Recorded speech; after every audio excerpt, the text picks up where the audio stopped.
Good evening, everyone. Welcome back. Welcome back to NFR and welcome back to DRS. Of course, it's a Thursday night, and the venue, well, it's unmistakable. We're in Monte Carlo.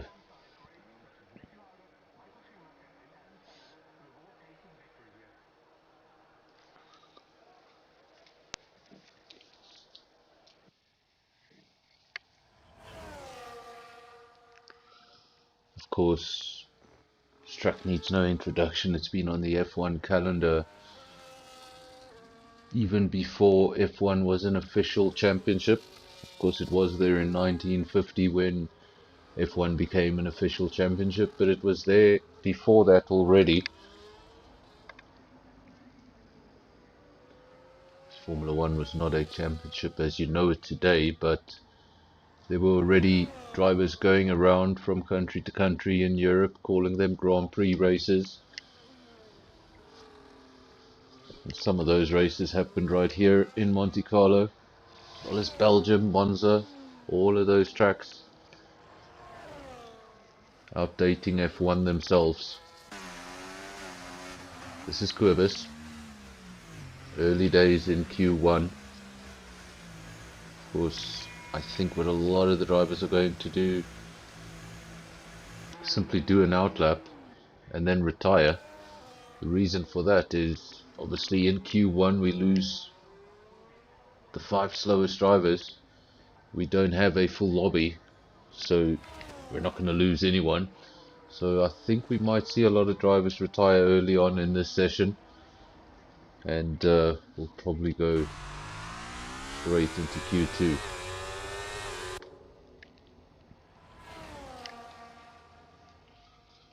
No lap times just yet. Welcome to Marlies in the comment section. Quiet stream today. Of course, early days. You usually get a few extra just before the race.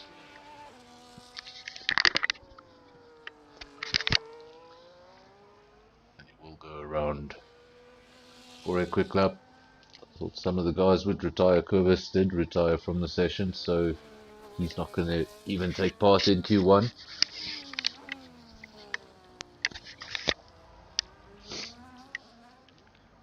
Of course, not taking part at all means you're going to have that extra set of tires. Shane, 1:15.6. It was the best time. And then we got a 1:11.1 from Will. And take anything from these times. These times mean nothing. Everyone here knows they're going through. They're not going to be putting everything into that car. They're not going to be risking everything, especially around this circuit. This would be the silliest place to risk it all in a Q1 that doesn't matter. You'll end up retiring your car, taking no further part.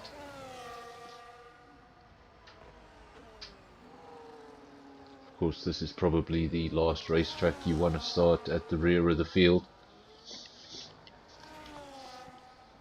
Can be very, very difficult, near to impossible, to make an overtake on this circuit.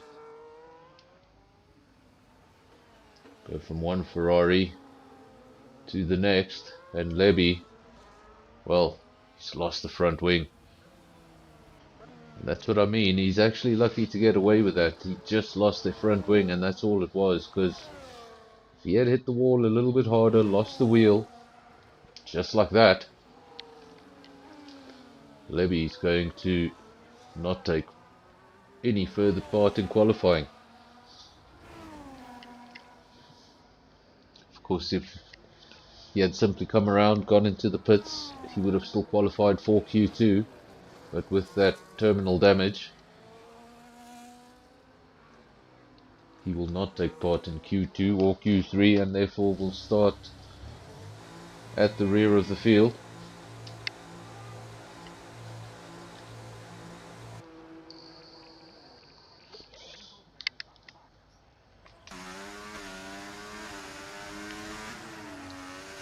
is Will. And the other Aston Martin, the Aston Martin of Kurbis, was the first car to retire from the session. Never set a lap time. Just went out, did an outlap, came back into the pits. Dan Ritfeldt also now retiring. Will coming into the pits. I think this is going to be Q1. Looks like everybody has retired. Just got Nick Gishin out on track. He hasn't set a lap time yet. Maybe not wanting to retire just yet, wants to get that first lap time in, just give himself a benchmark of where he is.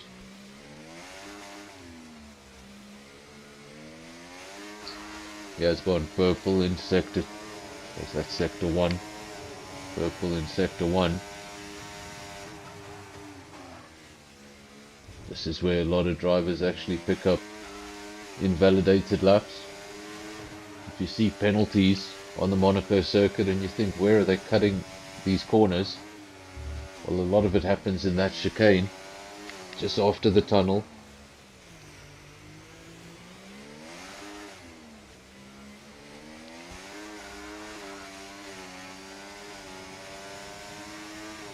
Gishin over the line, it's good enough for P3. But we saw he was purple in sector 1.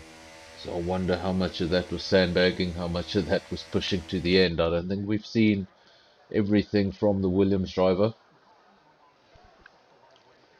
Now we just have Will in the pits. Of course, the session cannot continue until that car has retired. So for the time being, we have an empty pit lane to look at. Can't rely on anybody else to come out because they've all retired. There we go.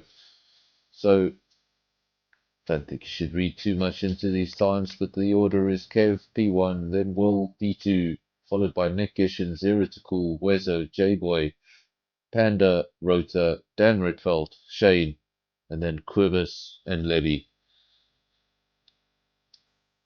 Of course, don't pay too much attention to those times. Q2 will look somewhat different. Of course, a lot more at stake in Q2. In fact, we did lose one car. We lost Levy in that incident, so we're not going to have 12 cars in Q2. We're going to have just the 11.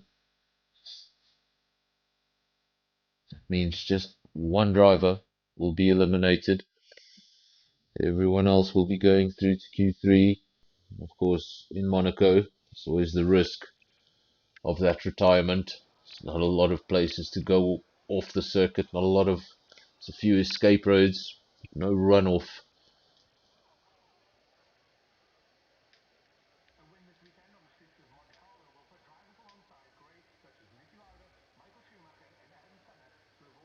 Seems like Levy is in the session. Thought we saw his wheel come off, but there he is. He's in P6. Not quite sure how that works.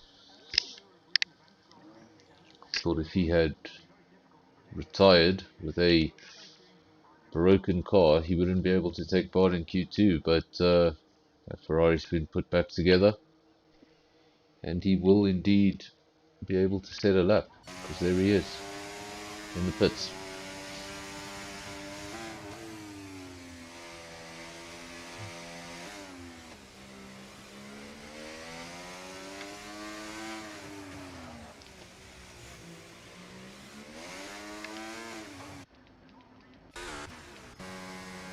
You can already see, there we go, Kurbis just telling me what happened there. He's actually got a quali ban, so just went out, did the outlap, came into the pits, retired the car.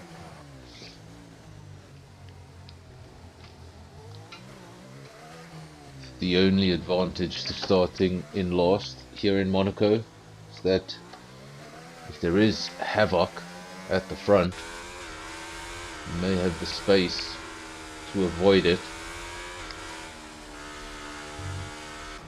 rather the time to avoid it. There's not much space anywhere on this circuit.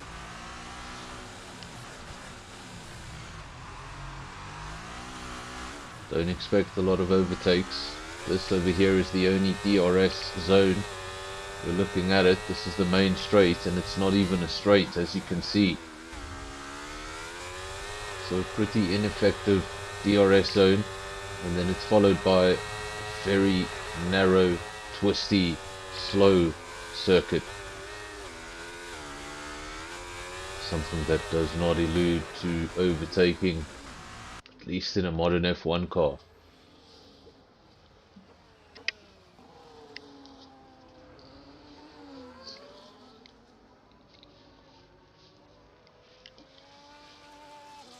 Of course, the F1 Monaco Grand Prix, with all sorts of overtakes, from overtakes on the track to simple position changes due to pit stops. In total, there were 22 position changes. 2 weeks before that, Formula E had their own Monaco E-Prix. Well, there were 200 passes throughout the field. So, smaller cars could be the answer, but in its current form, F1 is quite tricky around these circuits. Don't expect a lot of overtakes. Hopefully we don't get a lot of safety cars.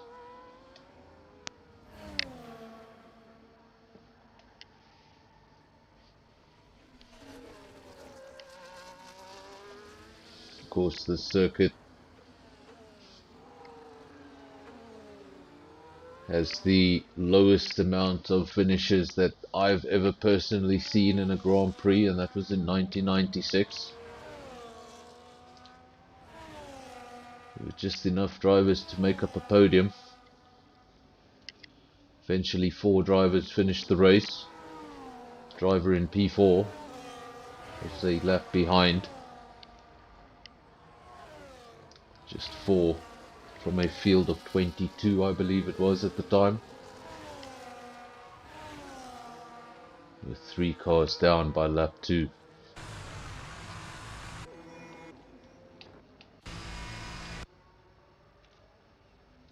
So far the order is Levy, Shane, Ferrari front row, then Panda P3, Rota P4, Zero to Cool P5,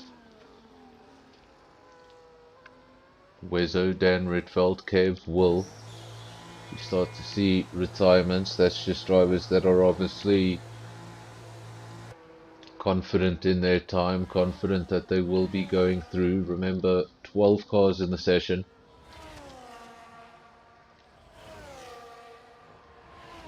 So we will lose 2 drivers. Can't take it as easy as you did in Q3. Go out there and set a non-serious lap. You have to do something decent. May only be 12 drivers here, but they're all quick in their own right.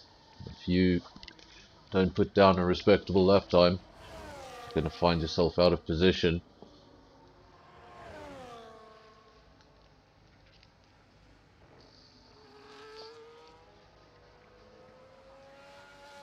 Of course, if that driver ahead of you is just defending for position, it becomes almost impossible. You can wear him down, get as close as you want. All he needs is that little bit of battery so he can just cancel out your DRS on the straight. Make sure he's about 4 or 5 tenths ahead at the start of that straight, and there's nothing the man behind can do. Everywhere else on the circuit, a pass is a very brave maneuver. Quickest in sector 2 now for Nick Gishin. See what he's able to do with the rest of the lap.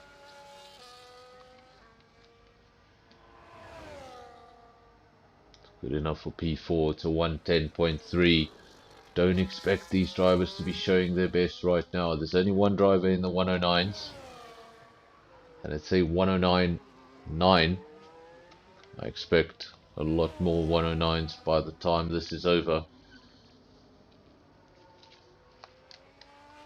Of course, most of these drivers now, especially the quicker ones, they'll just be going out there setting respectable times and coming back into the pits. This is not going to be their all-out best. The only drivers who are going to be pushing are the drivers who are at risk. Of course, drivers in 9th and 10th, Dan Ritfeld and Kev, they're still at, well, they're not at risk because Quibus has retired due to that quali ban. So there will just be the one elimination. Currently, that elimination is J-Boy.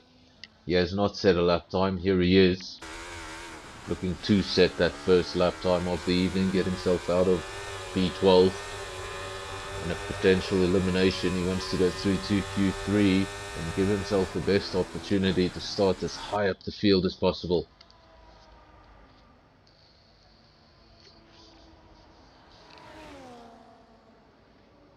Another circuit starting outside the top 10 isn't the end of the world. On this track, it's a very bad start to your night. He has gone purple in sector 2. Let's see what he does with the rest of the lap. Purple in one of the sectors should guarantee him a top 10. Let's see. Over the line, it's good enough for P6. I think everybody has set a lap time, but I don't think we're going to see everybody just simply retire as we did in the last session.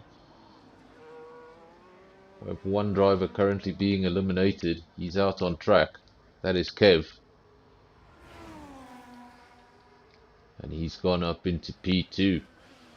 So now, one Alpine was about to be eliminated. He's pushed his teammate down into elimination. Dan Redfeld, now in P11.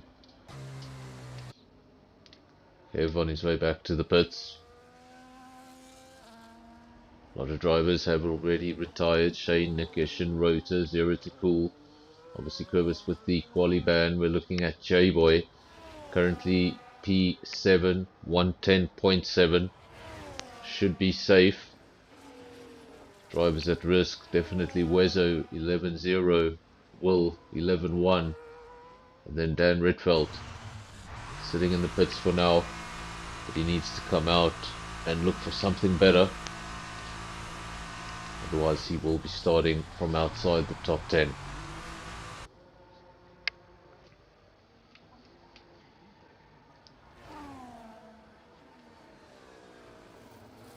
This is Kev. He's on his way back to the pits. We saw him go up into P2 not so long ago. Just 5 drivers remain in the session. That's Lebby and Kev, P1 and 2. They're in the pits. We've got Wezo in P9. He's on a quick lap. Will and Dan Ritfeld, both on out laps. And Wezo taking a shortcut. That is an invalidated lap. You can see the track light up in red. That's what it means. Dan Ritfeld entering the tunnel. Will starting his fast lap. So currently Will has 7/10 over Dan Ritfeld. He is going to look to move that goalpost, make that gap even bigger. Doesn't know what Dan Ritfeld has left. Dan will know exactly what he has left. If he didn't have much left on that last lap, he'll know about it. If he made mistakes, he'll know about it, and he'll try and correct those mistakes. 11.8.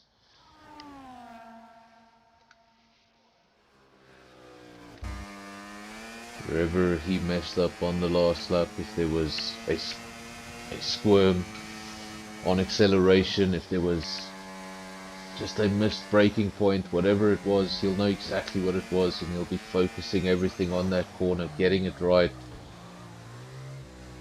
And I think he may have just touched the barrier on the inside. Kev in the pits, Wezo in the pits, just Will and Dan Ritfeld out on circuit. Will about to go over the line. His current best is an 11.1. It's now a 10.6. Goes up into P6.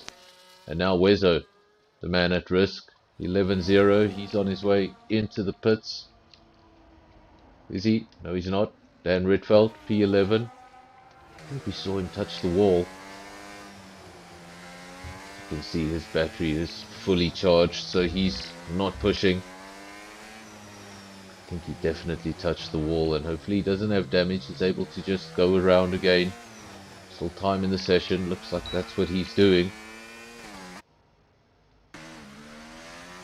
Kev's still in the session, but in the pits. Well out on track after improving and getting himself out of elimination. Up into what looks like a safe P6 for now. Wezo on an outlap, taking a shortcut.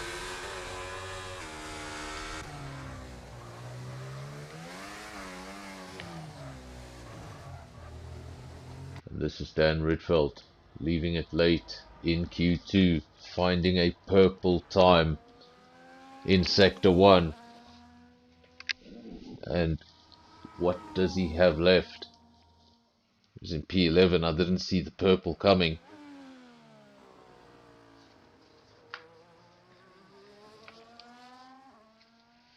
Of course, Wezo has no idea about sector times.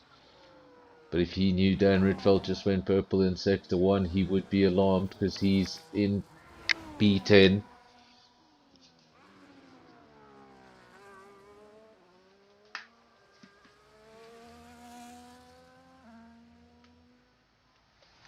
So who's it going to be? Dan Rietveld, 11.8. He hasn't improved. Size of 2 laps old, he hasn't found an improvement, and Wezo has an invalidated lap. And he just likes doing that. Of course, nothing really wrong with doing the shortcuts. Just the one thing the drivers really need to take into account, especially when jumping a chicane, is that no one's in that chicane. I've seen drivers take a shortcut and almost collide with somebody who was on the racing line.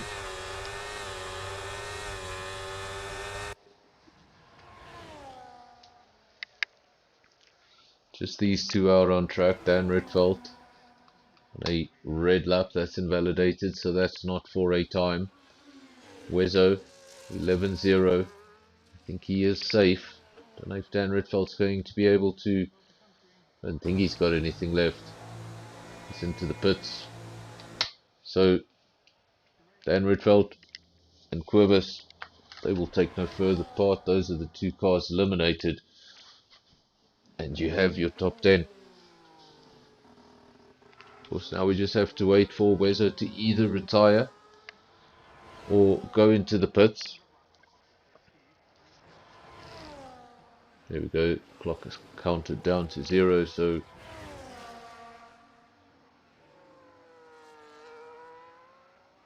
I did not see that coming. He went purple in Sector 2.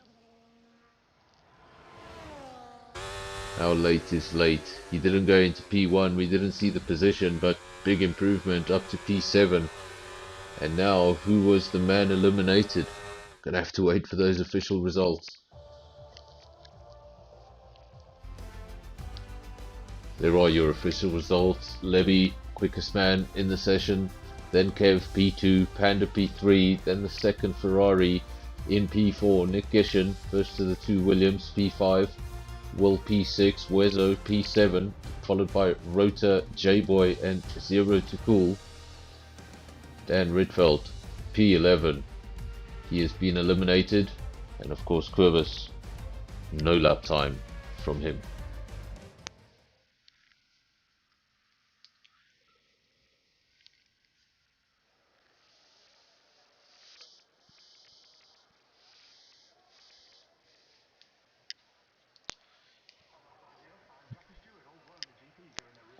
So we've gone through the Q1 and the Q2, but this is the one that's going to be all important on the night.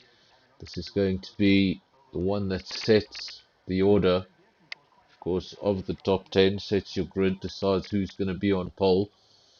Topping the other two sessions is really just for bragging rights. Topping this session means you get pole position. Pole position at this circuit is vital.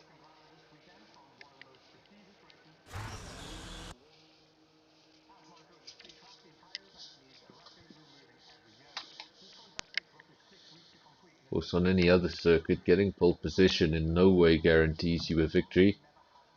At this circuit, it doesn't guarantee you a victory either, but it goes a long way to helping.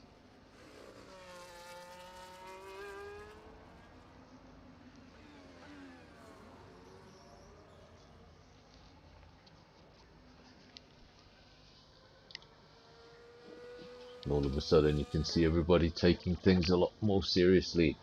A lot of cars out on out laps. 4 cars remain in the pits, 6 out on track. Pretty even spread.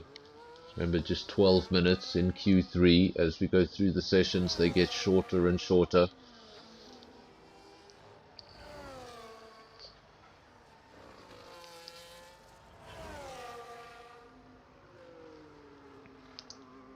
Stand to be corrected, but I think it's a 39 lap race ahead of us.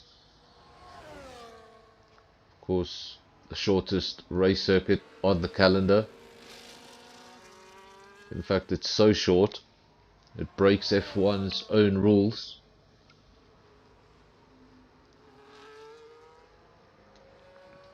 In order to host the Grand Prix, your circuit needs to hold Grade 1 status. According to Grade 1 status rules, track can be no shorter than 3.5 kilometers. Well, this one is 3.3. So F1 bends the rules every now and then for Monaco. Let's not say now and then, let's say all the time.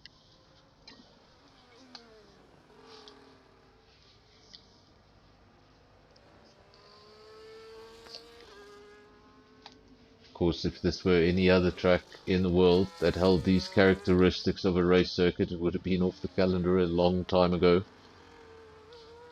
It's just the history of Monte Carlo. And remember, at a time it was extremely unique. It was the only street circuit on the calendar for many, many years. Full street circuit, rather. Nick Gishin sets the first lap of Q3. It's 1:10.0. So these are the first runs, and the guys are already getting awfully close to the 109s. J-Boy P2, but a big gap between the top 2 drivers. Wezo emerging from the pits. Panda's gone quickest. He's the first into the 109s in Q3. It's 109.7. So already getting towards the mid 109s. What do you think we'll see? Will we see a high 108, or is that just insane? Trust me, you'll be surprised what some of these drivers can do. Rota, P4. Shane, P5. That's a 110.3. Quite a way off the pace for now. Then J-Boy, 11.6. P7. Just gone down to P8 as another driver goes up the field. We've got Panda followed by the 2 Williams now. Nick Gishin and Zero to Cool. Then Kev, Levy, Rota, Shane, J-Boy. 2 drivers yet to set lap times are both in the pits. Wezo and Will has in fact just emerged from the pits. So 2 drivers still to set a lap time. Wezo also on his way out.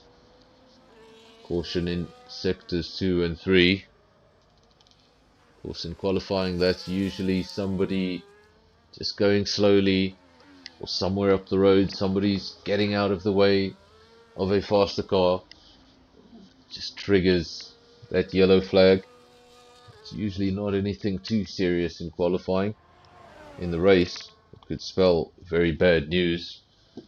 So sometimes you'll get that caution and it will almost immediately disappear. Other times you'll get that caution and it will transform into a safety car.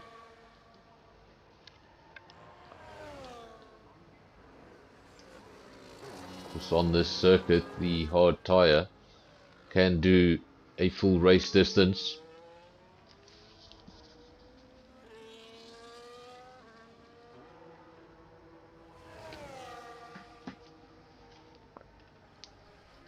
I have seen drivers do 40 laps on the hard tyre.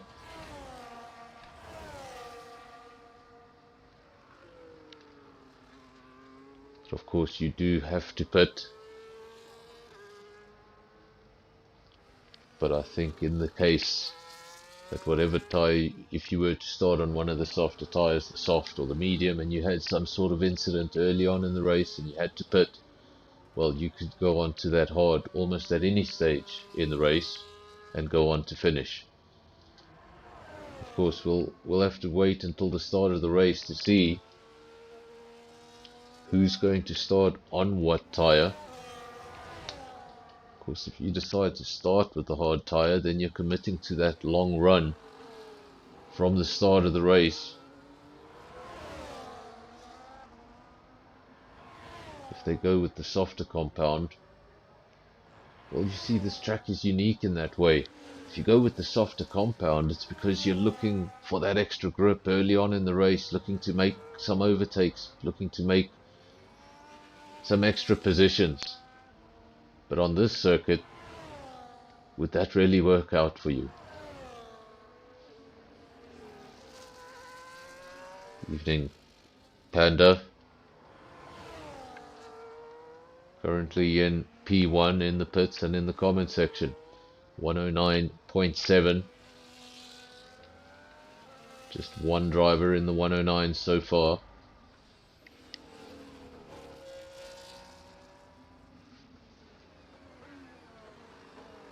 Nick Gishin, he has gone purple in sector 1, so keep your eyes on the Williams. We have seen him gone purple in other sectors, and then the lap time just disappear, and I wonder if that was a bit of sandbagging. I think the sandbagging comes to an end when there's less than 5 minutes to go in Q3. Then you know it's time to put everything you have to offer on the table. No more time for mind games. It's time for the real thing. Nick Gishin is about to go over the line. He's about to show us what he's got. Current best, a 110.0. Can he break it into the 109s? Yes, he does. But not by enough. It's a 109.8. He needed another 10th. And for now, Panda retains provisional pole. 0 to cool. He's gone just quicker than his teammate, but not quicker than Panda. So somehow he slotted himself in between those cars that were separated by a 10th of a second. So now that front row covered by just, well, it's 300ths of a second.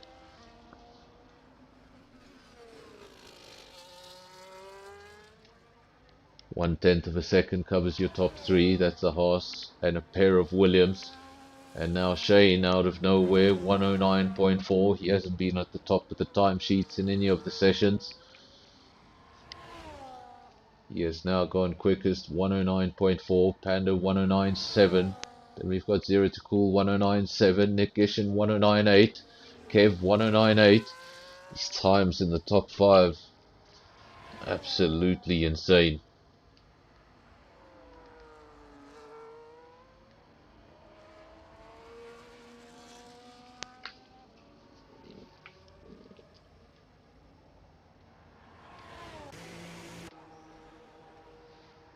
Actually trying to work this out real quick.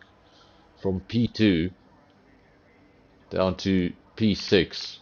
Well, Levy's gone and changed it while I was trying to work that out. It's now Ferrari 1-2. Still separated by 2/10 there on the front row. So Shane quickest, 109.4. Then a 109.6 for Levy. So 2/10 on the front row. And then the rest of the way back. It's insane. Panda, 0 to cool. They're both on a 109.7. Then we've got Nick Gishin and Kev, both on 109.8. Will on a 109.9. So 2/10 of a second cover 5 cars. Panda goes quicker. It's a 109.3. He had a 109.7. The Ferraris came out and beat it quite comprehensively, and now he's taken it back. It's a 109.3 right at the end. Shane is in the pits with 1.5 minutes remaining, so he needs to get out quick if he's going to do something about it. His teammate, on the other hand, he is out on track. I think this is an outlap, or is he? He's coming into the pits. So there will be no improvement for Levy, not enough time to get back out there. We see his teammate, I think it was, just pop out of the pits. Yes, there he is. the other Ferrari, currently in P2. Is he going to have enough time to get around? 1 minute 19 remaining on the clock. Might see him take a shortcut or two. Ensure he gets to that checkered flag to have one more lap. This is Panda. I think he will he come into the pits?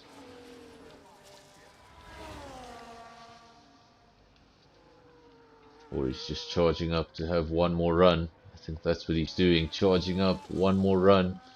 Current best 109.3. Second is Shane 109.4, tenth of a second covering the front row. Then Levy, Zero to Cool, Nick Gishin, Kev and Will, who has since retired.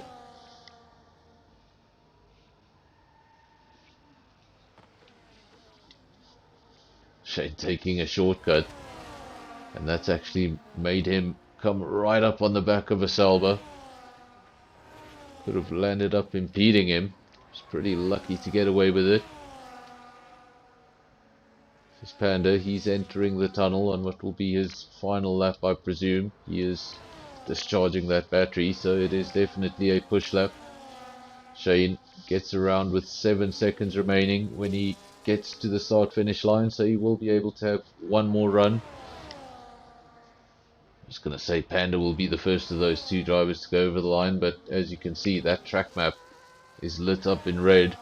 So that means it's an invalidated lap. He's not going to be able to improve any further. That's the end of that for Panda. So if Shane does find any sort of improvement, Panda has nothing left to defend.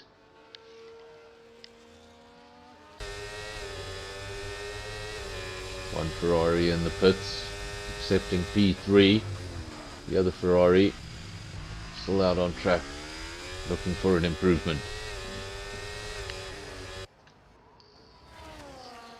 The tap of the wall. Saw a tap of the wall there on the exit, but he still seems to be pushing.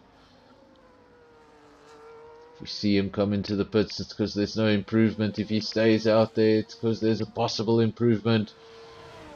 Does he go quickest? Yes, he does. Left it till the end. 109.2. Just a tenth of a second on the front row.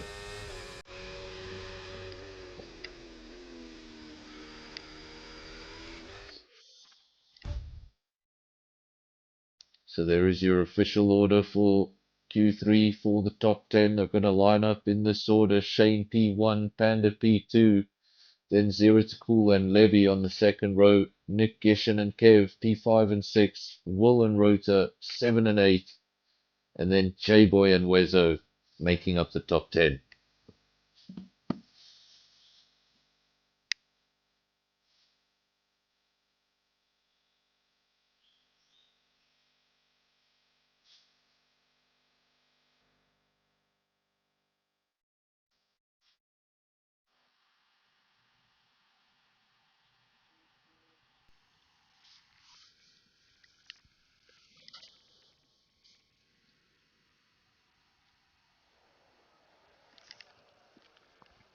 We now look at the empty pit lane once more, and for the final time this evening, of course, now drivers will have one last opportunity to make a few tune-ups on the car. Of course, not much you can do in the way of setup. Most of that is locked in by Park for May, meaning whatever your setup is when you leave the pits in qualifying, that's what you're stuck with for the rest of the evening.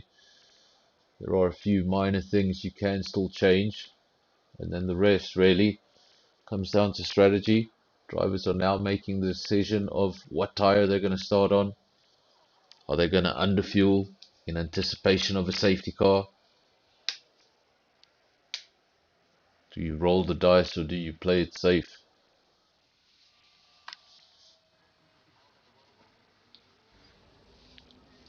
There are the dual green lights. It means it's not a race start, it's a formation lap start. This is an opportunity for the drivers to get a feel for the car with a full tank of fuel. Of course, a Formula One car, a very different beast when it's fully loaded with a heavy fuel tank. Of course, in qualifying, guys will be running practically on fumes. If you're going out for an out lap, quick lap, fast lap, well then you just put 3 laps of fuel in, the bare minimum. When it comes to the race though, they've got a full tank, no refueling in F1. It was taken out of F1 quite some time ago. So of course now, you need to fill up at the beginning and make sure you get to the end on that fuel.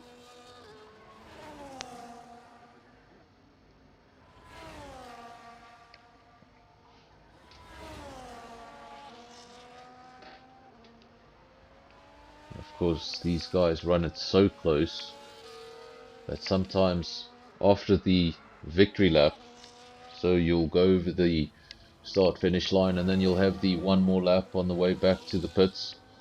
Sometimes guys get disqualified because there isn't enough fuel after that winning lap to actually get a fuel sample. Teams run it as close as it can. Now this is going to be a very, very important turn 1. How are the guys going to behave into turn 1? Gonna wait for the 5 red lights, and when they go out, we get underway. And there we go. Let's get a better view, hopefully, of turn 1. And Shane holds the lead. Panda goes to the inside. Zero to Cool P3, Levy P4. Seems like the order is holding station for now. Nick Gishin P5. Then Kevin P6, Will P7. Rota actually just made up a position on the first lap. Don't say overtaking is impossible in Monaco. I never said it was impossible, I just said it was very difficult. Or damn near impossible.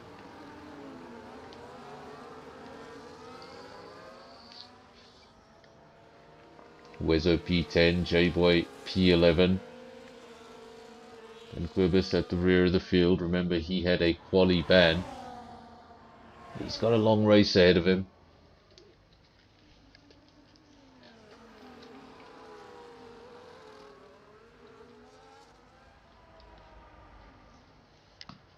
He has gone for that strategy I was talking about in qualifying, going for the softer tyre, looking for that extra grip, that extra little bit of a bonus at the start of the race. Maybe he can make his way up through the field, and I think that just works better at another circuit. He's come into the pits immediately. I think I know what he's going to do. I said something about it in qualifying. If he comes out on the hard, well, he's gone onto the hard tyre.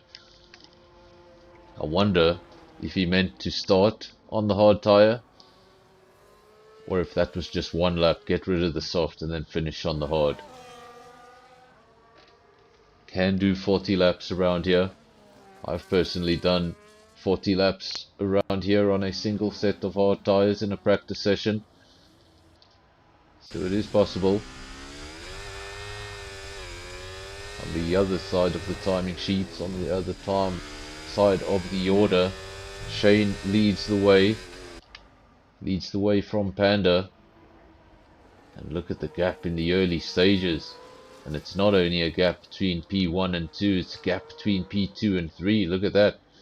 Gap between P1 and 2, 2 seconds. Between 2 and 3, almost 2 seconds as well. So potential DRS zones and battles have been broken very early on. Shane leads from Panda. Then Zero to Cool. Then Nick Gishin. Nobody really close together at this stage of the race. I think the closest thing we have to a battle right now are these two. It's the battle for P8. It's Wezo versus Will. Those two separated by just 3 tenths. Then just down the road we've got Levy challenging J-Boy. And actually, I think Levy's gotten past, going side by side up towards Casino.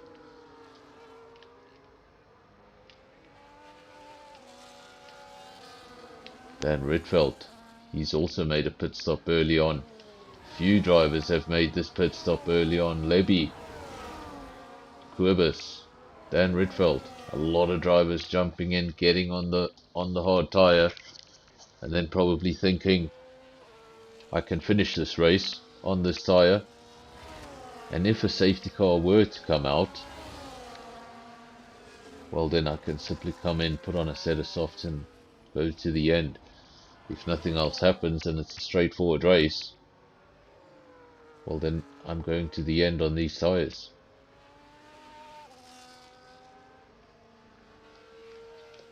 Of course, you can't rely on the overtaking for the excitement in this race. And these drivers know they can't rely on overtaking like they do on other circuits, so they're going to have to get creative on the tyres. They're going to have to get creative on the pit stops.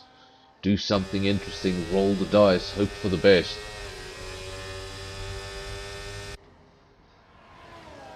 Looking back on that Ferrari front wing, no sight of the man in P2. Here he is, this is Panda.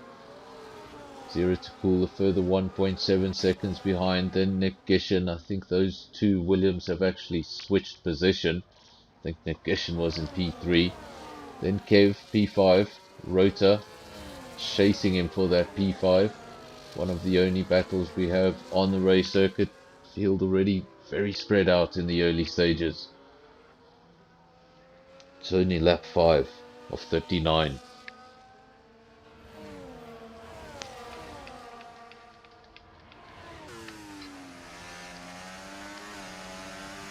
This is the Aston Martin of Kurbis. Remember, he got a quali ban, was forced to start in P12, so he's made up the one position.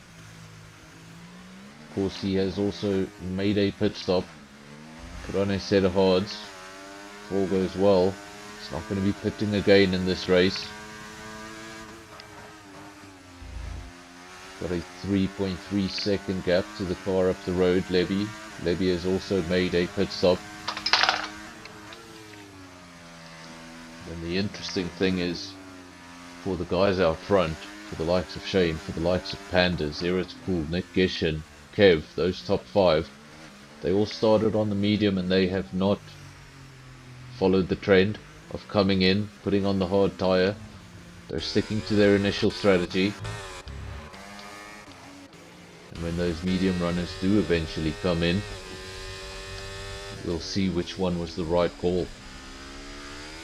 Remember, Kurbis was the first one to pull the trigger.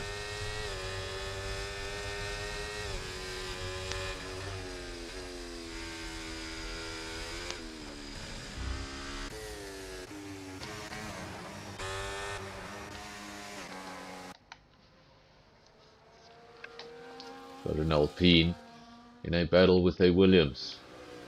Kev versus Nick Gishin. Again, one of the only battles on circuit at the moment.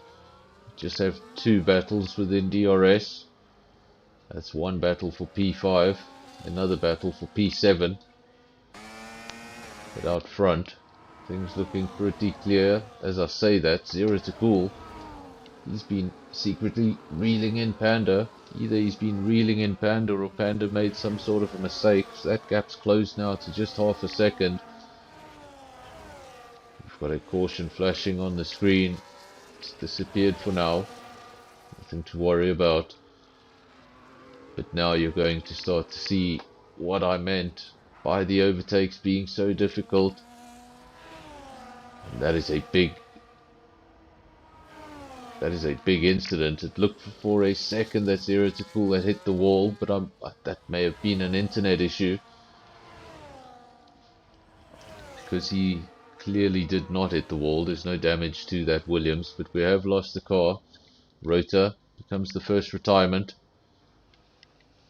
and we're under safety car, lap 7 of 39. This will bring the entire field back together.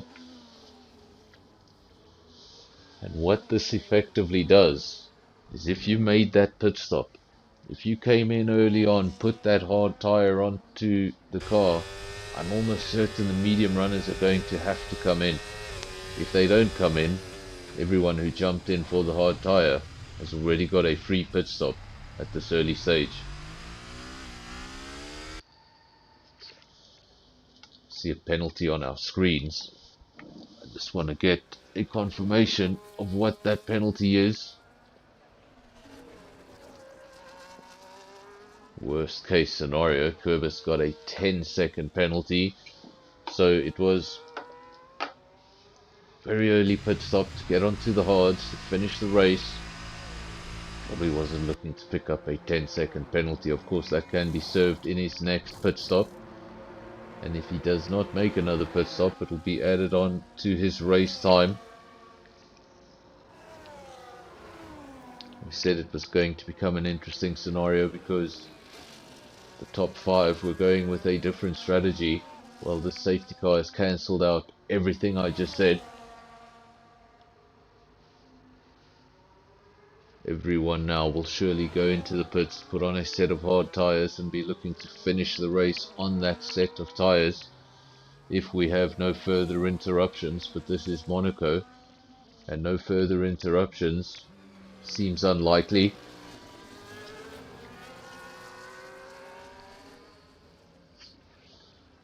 No penalties just yet, with the exception of Kerbis. That's a pit lane infringement, but we haven't seen any track infringements just yet.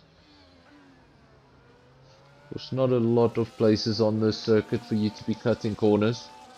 Trust me, these drivers do find those places.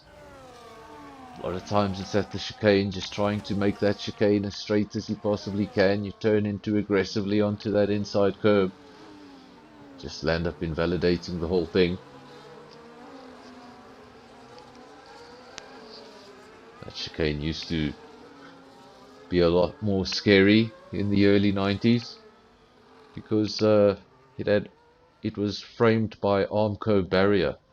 So if you missed your braking point, there was no shortcut as there is today. You just saw a few of the drivers doing it in qualifying, just jumping the chicane altogether just to take a shortcut. If you had done that in the early 90s, well, you would have had a pretty big incident. Probably a red flag causing incident. You would have taken the whole barrier with you.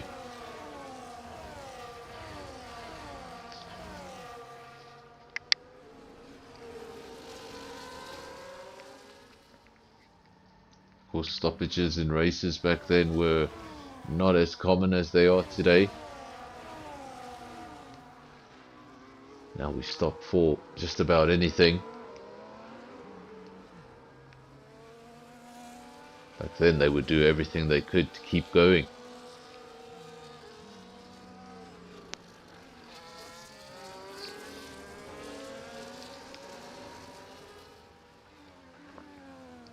Of course, the top winners of the circuit, some very notable drivers, the likes of Michael Schumacher, Lewis Hamilton, of course Ayrton Senna, winning this Grand Prix 5 times.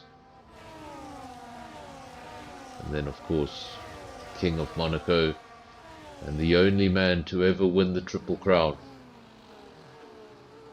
Graham Hill, father of Damon Hill.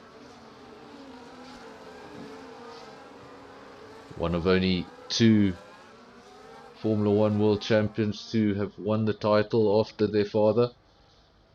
Of course, Graham Hill, Damon Hill, and Keke Rosberg and Nico Rosberg.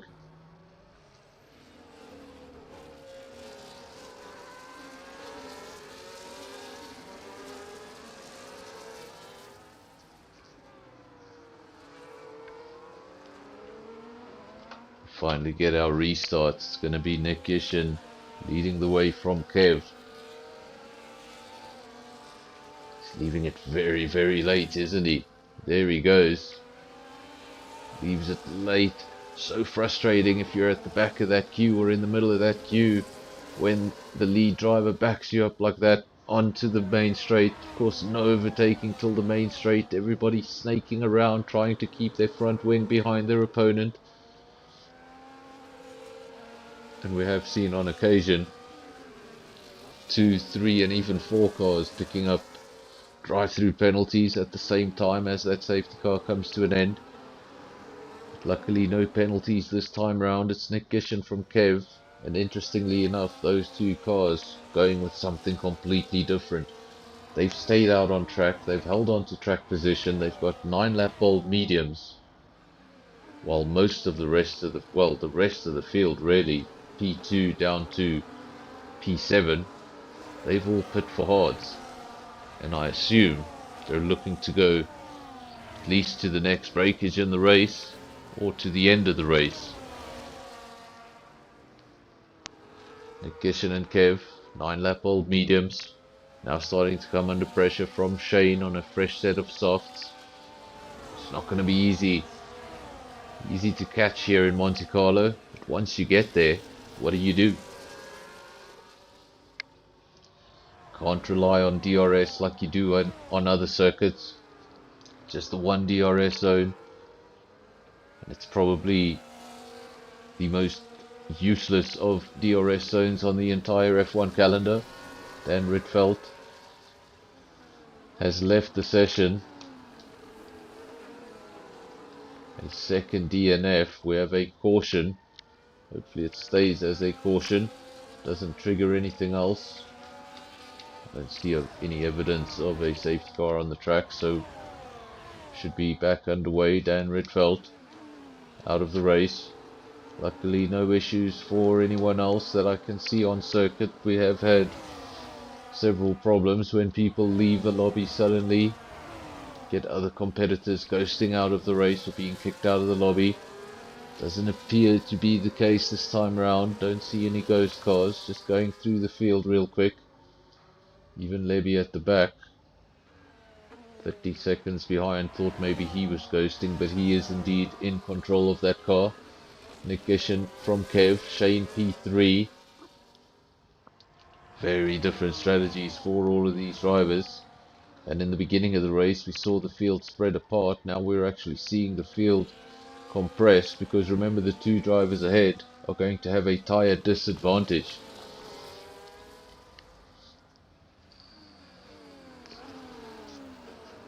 Causes a terrible effect, a unique effect here in Monaco, where the driver behind can have a much faster tyre and he can't do anything about it. And here we go early on, now third retirement. We're down to 9 drivers. We're on to our second safety car. It's only lap 12 of 39, and folks, I think we're in for a long one.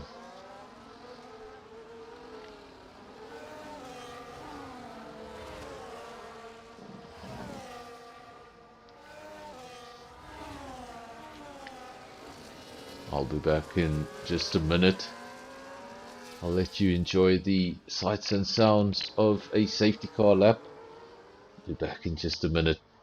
I need to get something out of the fridge.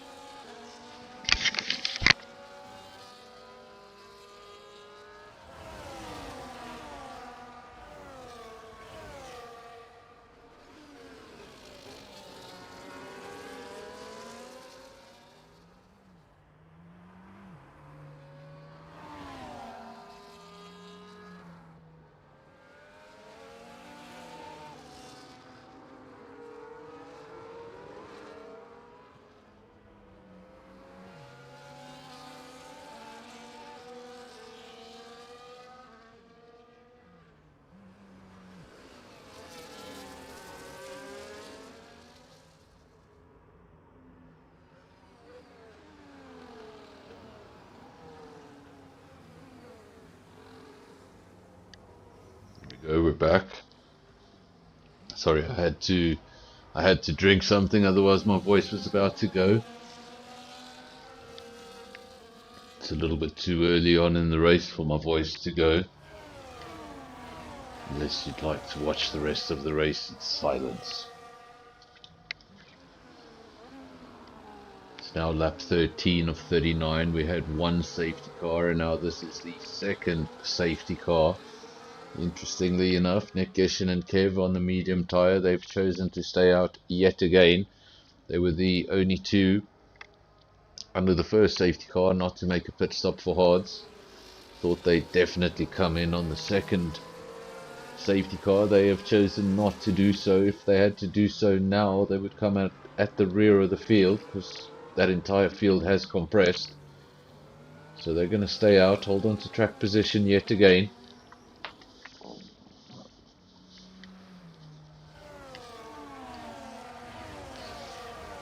Of course, you never know what's going to happen around here in Monaco. This could be the last safety car of the race. We might have another 3. I believe the maximum cutoff for safety cars in the race is 5. So we are by no means in safe territory. Not even halfway distance. Guys talking about 100% races. Well, we've lost 3 drivers and we're not even at 50%. If this were a 100% race, we would have lost a quarter of our field, a quarter of the way into the race. I don't think I've ever commentated on a race that didn't have enough finishes for a podium. Rate of retirement's better slow down, or we'll test that theory.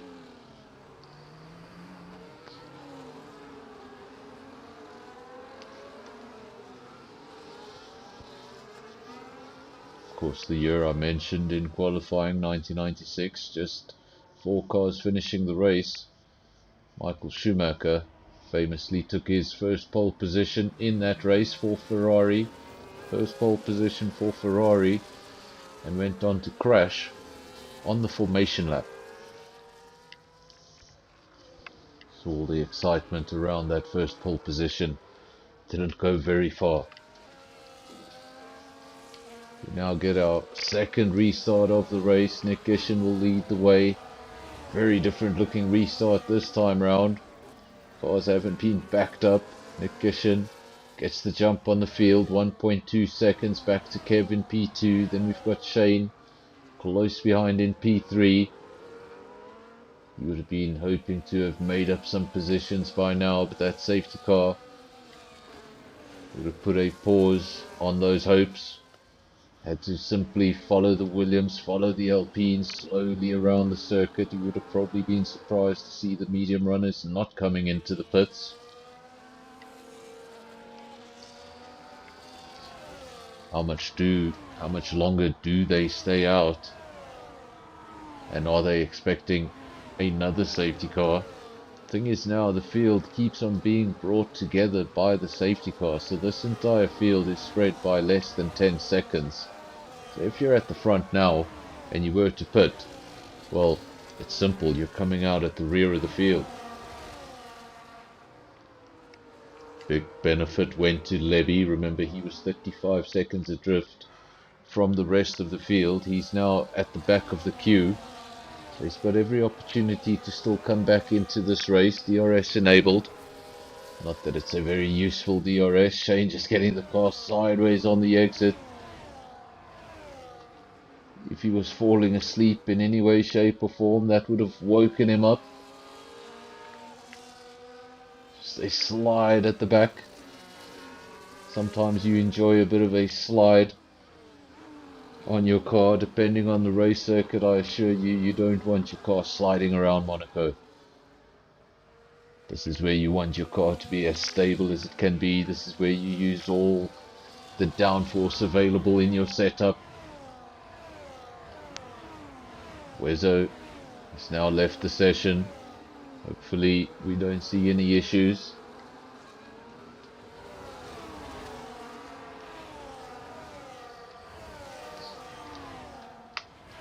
Just a reminder to the drivers, if you are listening to this, we do encourage the drivers to stay in the lobby, even if they do retire, just for the overall stability of the lobby. We have had incidents where other drivers have been impeded by that action. I think it was on Tuesday night, somebody left the lobby and the man in P2 started ghosting.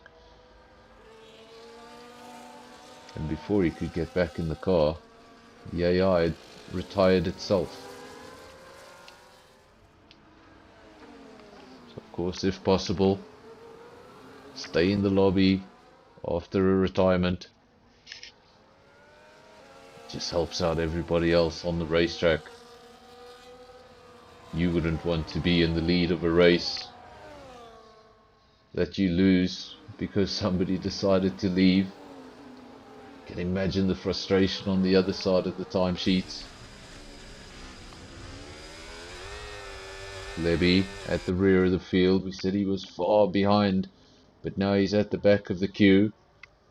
His first target will be to get past the Aston Martin of Curbis. Remember, started in last place, P12, due to the quali ban. It's now come up into 8th place.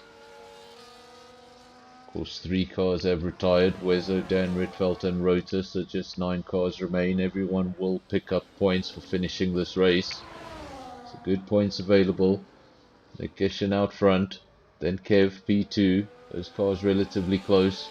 Shane P3, very close, but nothing you can do. Sticks the wing out just to show that he's there.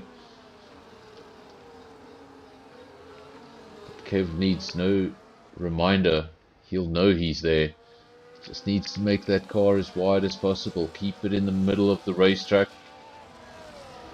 Sometimes even go through the corners a little, the slow corners, go through them a little slower than you usually would. Just put that driver behind you. Put him second guessing what you're doing. Back him up into the field. Just makes it so difficult, and it's the one racetrack on the calendar you can actually show your defensive skills. Everywhere else, wide race circuits, long DRS zones. Being a good defensive driver will not help you on any of those layouts. This is the only layout you'll be able to show that skill. Nikishin leads from Kev.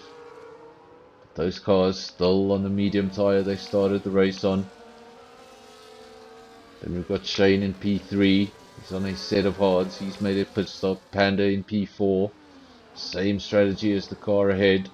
Also made a pit stop. 11 lap old hards. Then Zero to Cool and Will. Similar strategies. J-Boy P7. Still on a medium. In fact, that's a new medium rather. Levy also on a new medium. The only 2 drivers on the original medium tyre they started the race on are the 2 out front. And for me, it's a rather surprising decision. Stay out, hold on to track position when you know the entire field is going to come together. You risk coming out at the rear of the field on a track where it's so difficult to overtake. One of those cars has come into the pits. That is Kev in the Alpine. Said he'd come out at the rear. Well, he's already down to P8, now P9. As he leaves the pits, he will be at the rear of the field. Nick Gishin, he's chosen to stay out. Holds on to the lead of the race for now. It's the Ferrari in P2 and provisionally in the lead of the race. Remember, Nick has to pit. It's not about whether he can make those tyres go to the end or not. He hasn't made a pit stop. There's a compulsory rule that you need to use 2 compounds of tyre. He will have to come in eventually. 19 laps on the medium. I think he saw his opponent Kev go into the pits, and he'll probably react to it by going in the very next lap.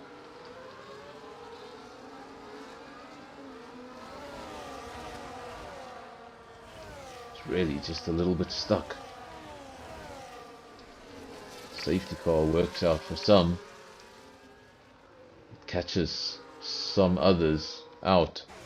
Nick Gishin into the pits.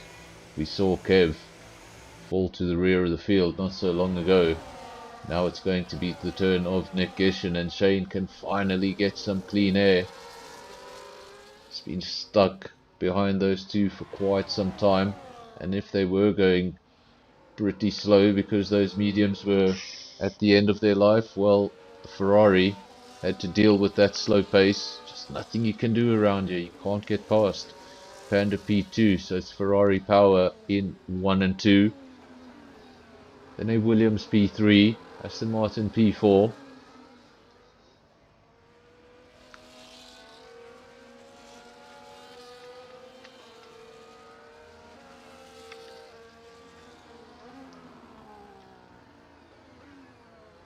Just noticed we only have Ferrari and Mercedes power on the grid. Of course, the one Renault. Alpine could be moving to Mercedes power, which is quite ironic. Alpine is a Renault brand. In fact, it's the rebranded Renault Sport. Not a fantastic form of advertising for Renault Sport if their Formula 1 car has a Mercedes engine in it.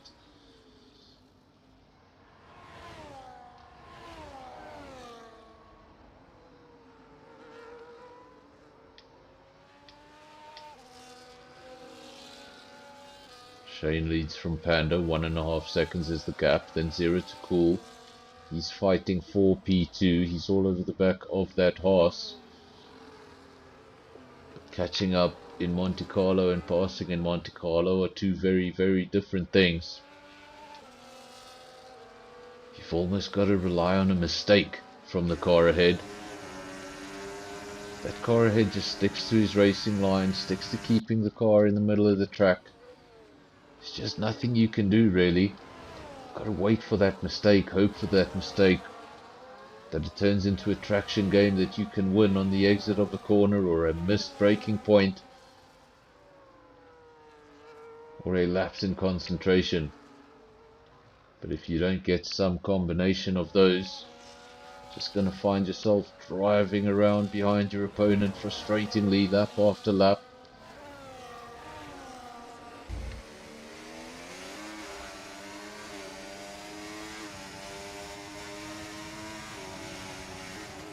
Of course, the Principality of Monaco. I think it's the third smallest. I think it is the third smallest independent country. Of course, San Marino and the Vatican, I think, are the 1 and 2.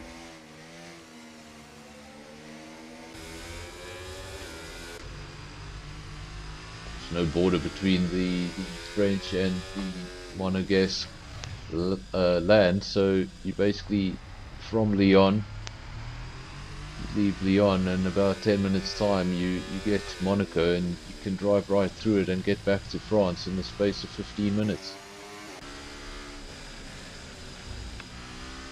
Not a very big landmass, but a very valuable one. We are under a virtual safety car. Of course, big difference between a full safety car is these drivers just have to slow down to an average speed, stay within a delta, and just be patient, because at any moment that safety car will end. You're not going to get much of an indicator to tell you it's about to end. And in fact, the game's pulled a fast one on me. If anyone's watching, there's evidence of it. It clearly says virtual safety car, but when you look on the circuit, it tells a very different story. That is most definitely not a virtual safety car. That is a Mercedes-Benz out on circuit. Full safety car, and the third one of the evening.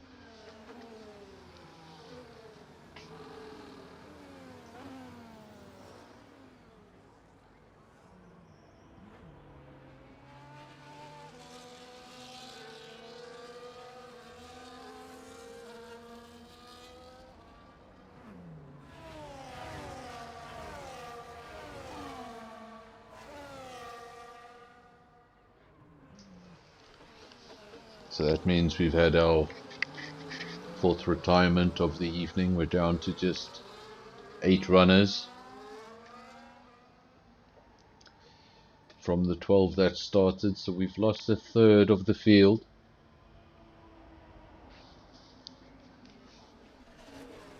Luckily the rate of retirements did slow down at the start of the race. Looked like we might not have enough race finishes. Lap 24 of 39, there's still going to be some way to go at the restart. You can see nobody coming into the pits at this stage. Everybody holding on to track position, looking to finish the race. And again, this is the one circuit you don't really have to worry about the tyres. If the tyres can make the distance, even if you're a second off the pace, you will be able to hold those cars behind you. So track position means so much more at a circuit like this.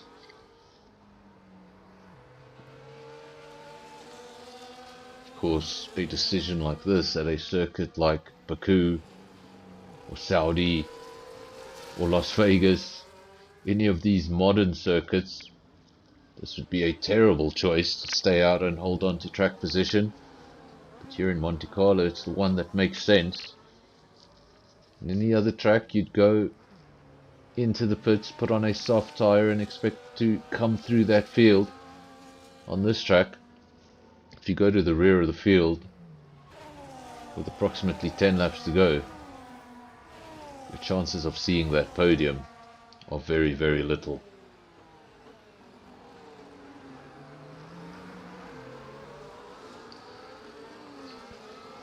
Red Mercedes leads from a red Ferrari.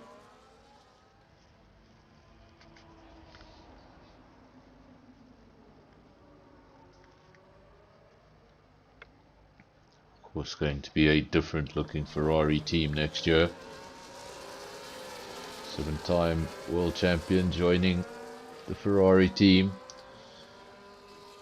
Of course, Ferrari's last world championship, a man by the name of Kimi Raikkonen.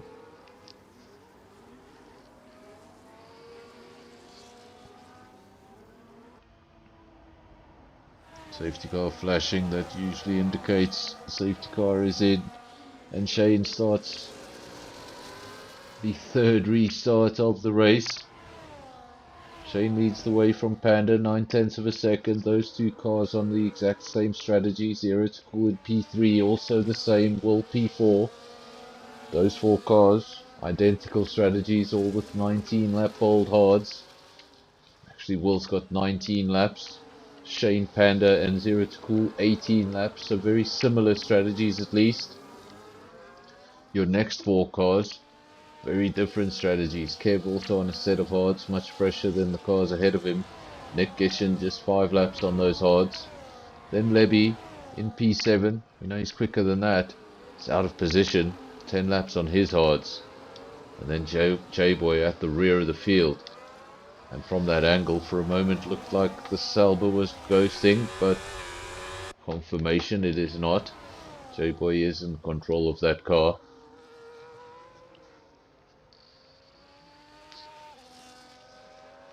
Shane leads the way, 2.1 seconds. Then Panda coming under pressure from Zero to Cool, defending his P2.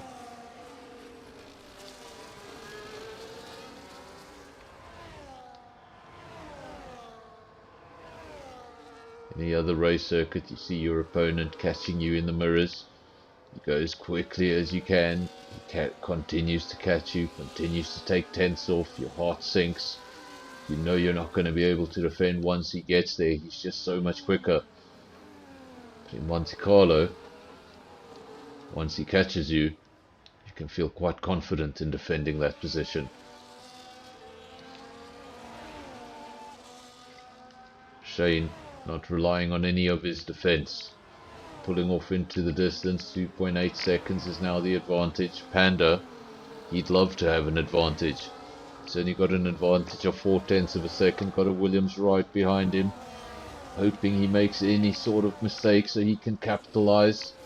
Big lockup. Using all of the racetrack, getting close to the barriers. Mistake is never far away.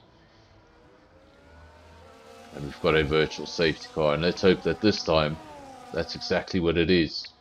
A virtual safety car. The last time it said virtual safety car, it was indeed a full safety car.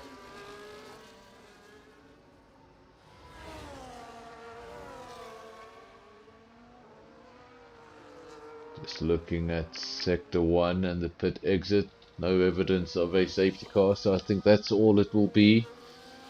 A virtual. Do need to be on your toes during a virtual safety car, of course. Got to stay within that delta. but it doesn't mean that your gap is going to be exactly the same at the start of the virtual as at the end of the virtual. That's what the delta is supposed to do, but there is a bit of leeway each way. So sometimes you can really close the gap to that car ahead of you. Other times you can really open up the gap to the car behind you. Just depends on whether your opponent is taking a bit of a nap. If he is, it can really cost him time. Virtual safety car has come to an end. Lap 28 of 39. Still quite a way to go. This is about the length of a sprint race in Monte Carlo.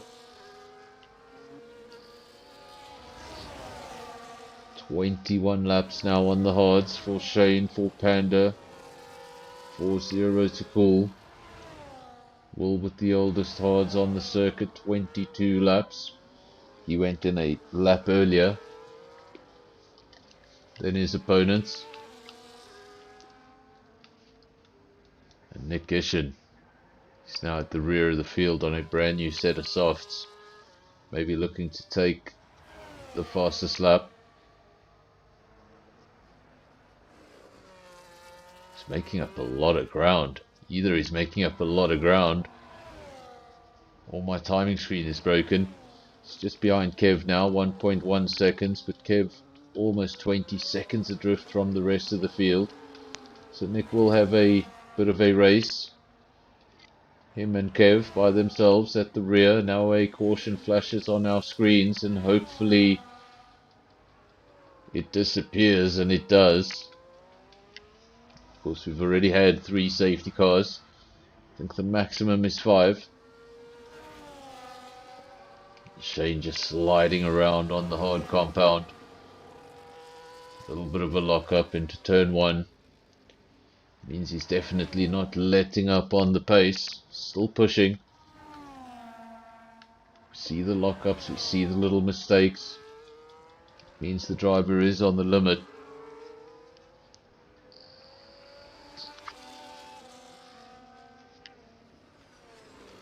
Zero to Cool, then Will, then Lebby in P4. Zero to Cool has broken away in P2, but Will has to defend this P3 from Lebby. Lebby would love to make it a double Ferrari podium. But in order to do that, he's going to have to prove that theory wrong, that overtaking in Monaco is impossible. This is about as close as you can get, but there's just nowhere to go, is there? Where do you put the car? Track just way too narrow, cars too wide, too heavy.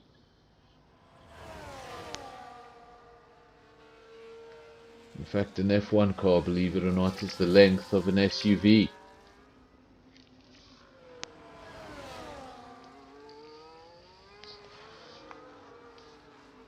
It was described by a certain British commentator as being the length of a large German SUV.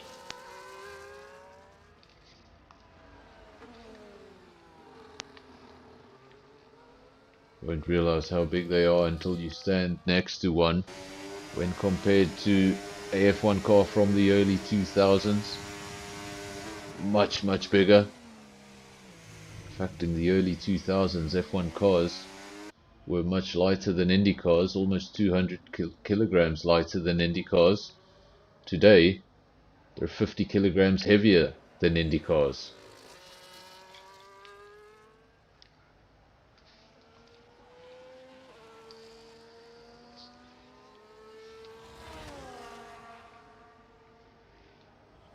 Of course, that was also a time way before budget caps, and innovation was much more of a thing. Is that a car ghosting? I believe that's a car ghosting, or was it? Small ghosting briefly. Let's just get on board with that Aston Martin. Can't tell, I don't think he is, but Will goes down the order. Lebby does get that Ferrari onto the podium. We have a double podium.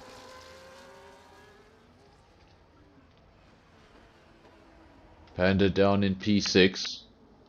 24 lap old hards. We seem to have missed that. He's fallen out of position. He's got penalties next to his name. Let's just bring up the penalty screen. Doesn't seem like anything major. 3 seconds apiece to 0 to Cool, J-Boy and Panda. But Panda has not only gone to the rear of the field, he's lost a lot of time. 24 lap old hard, so that means he hasn't made a pit stop. He's just lost all that time on track. So 17 seconds adrift from the car ahead of him. That's J-Boy. I think best case scenario for Panda is holding on to that P6. Of course, Panda will probably be in the comment section after the race, or in the comms box after the race, to tell us exactly what happened there.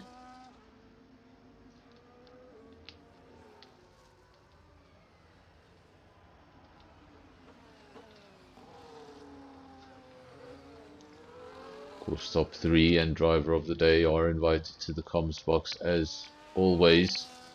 Sometimes drivers not really wanting to come into the comms box, and that's okay as well. You don't have to be in the top 3. You're free to come into the comms box whenever you want. But of course there can be no fighting about the race. If you have any disagreements, those need to go to the stewards. Can't have no politics in the comms box.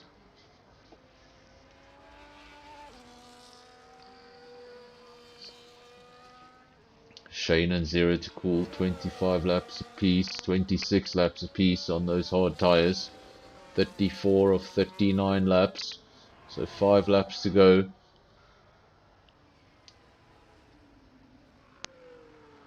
Some will look up at the lap and see lap 34 of 39 and think, still 5 laps to go. Drivers will be counting down the laps. Such a difficult race circuit. Probably requires the most concentration of any race circuit on the calendar. Finishing the race is already an achievement. Have a caution flashing on the screens. Lap 34 of 39. It's not late. It's not late enough to not get a safety car. We saw just the other night, 3 laps to go, we got a safety car. I think that was on Monday. So many races being broadcast. I struggle to remember what happened in what race or what league it was. I just remember the details of what happened. I just don't remember where it happened. Shane leads the way from 0 to Cool, then Levy. So 2 Ferraris on the podium. Williams separating them. No battles to speak of on track. Everybody just having their own individual little race at the moment. Hoping for no more stoppages in the race so they can just get through to the end. Make it straightforward. Everyone's going to get a good handful of points just for finishing the race. Of course, just 7 runners remain.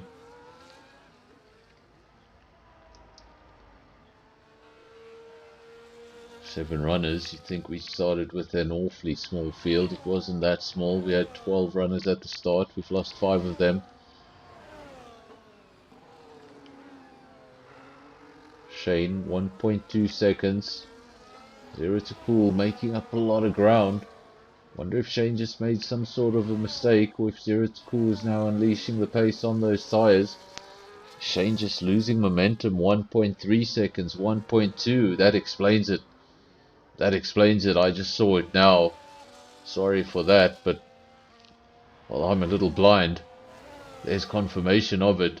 Shane stays out on track to hold on to track position, but he's missing an end plate. One too many whacks to the wall. That one was a little bit too hard. He's lost an end plate. He's going to stay out, hold on to track position. If this were any other track, he wouldn't do that. But he knows in Monaco he does have the slight chance of being able to defend that position. Just needs to keep that car in the middle of the racetrack. But at the moment, I think he is having issues getting around these corners. Of course, you've done this entire race distance with a fully intact wing. You expect the car to react a certain way when you turn in. All of a sudden a piece of that wing is missing. You turn into the corners, the car reacts differently.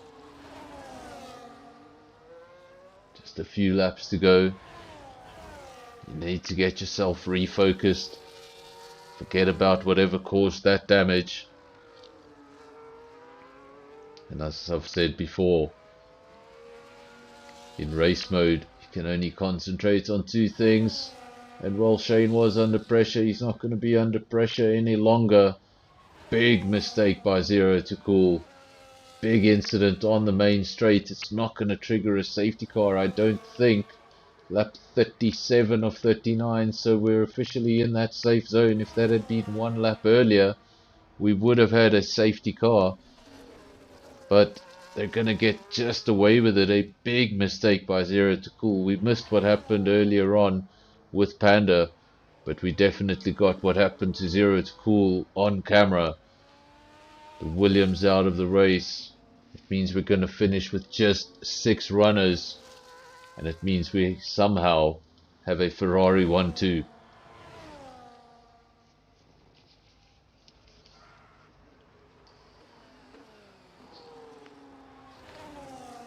Shane chose to not go into the pits. Of course, going into the pits would be suicide at this point in the race. Started to stay out, hold on to track position. He was going to do what he could to defend from Zero to Cool. Zero to Cool got awfully close and then just lost it right about there. Middle of the pit straight, into the pit wall, end of his race. Lebby will be able to make up time on his teammate now. The gap was 5 seconds, now just 4.4. He is making up time as Shane's got that damage, but he's not going to have enough time to catch up to the other Ferrari and make any sort of overtake. Just 2 laps to go. 1.5 rather.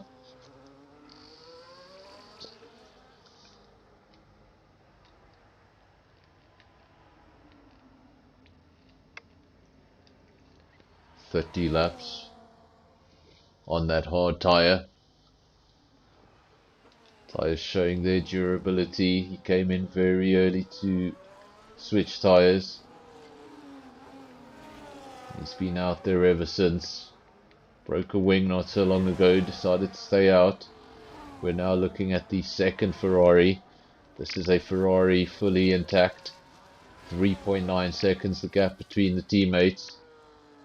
Just don't think he'll have enough to catch up to his teammate. Got another car leave the session. That's Zero to Cool.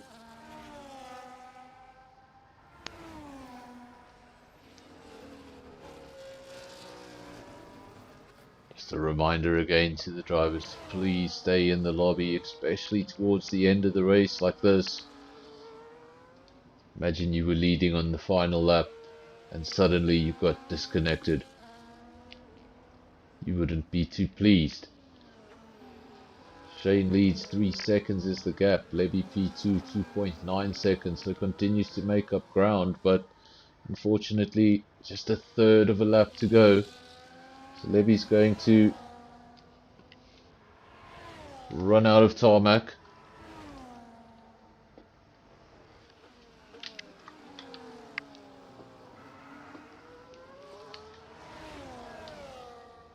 No battles on racetrack to speak of, so we'll just ride with the leader.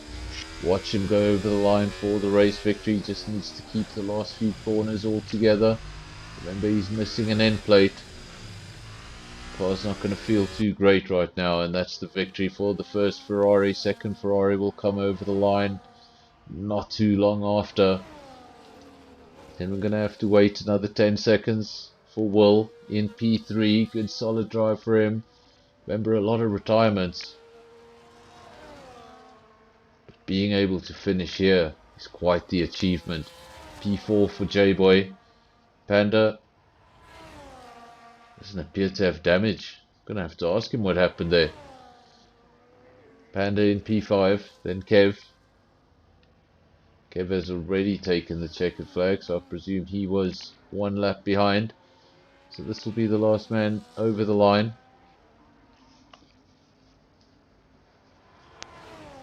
be a tricky scenario sometimes. Man in P6 has finished the race. Man in P5 yet to finish the race. Well, there is the man in P5. It's Panda. Don't know who driver of the day is. It's going to be quite a... There we go, Levy. Remember, almost half the field retired.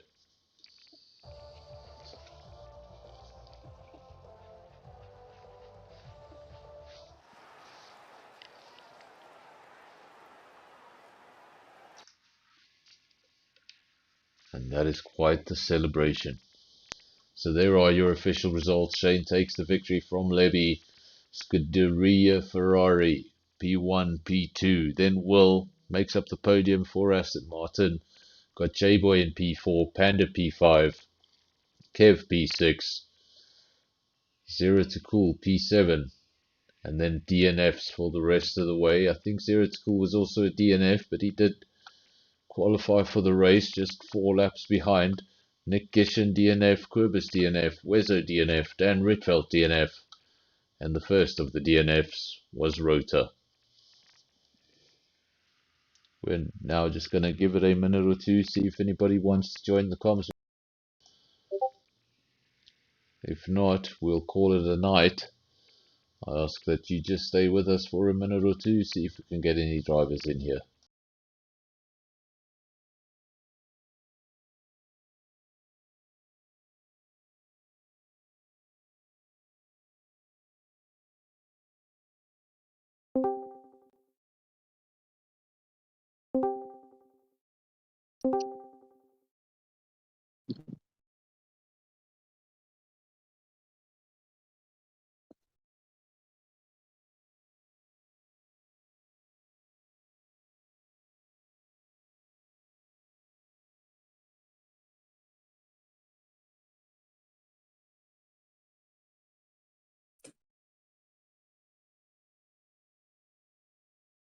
Yeah, from the get-go, I knew it was just have to finish this race without penalties. That's going to be the most important thing. And I don't think we had third best pace of the day, but yeah, I still managed to keep it in the lines and manage a good finish.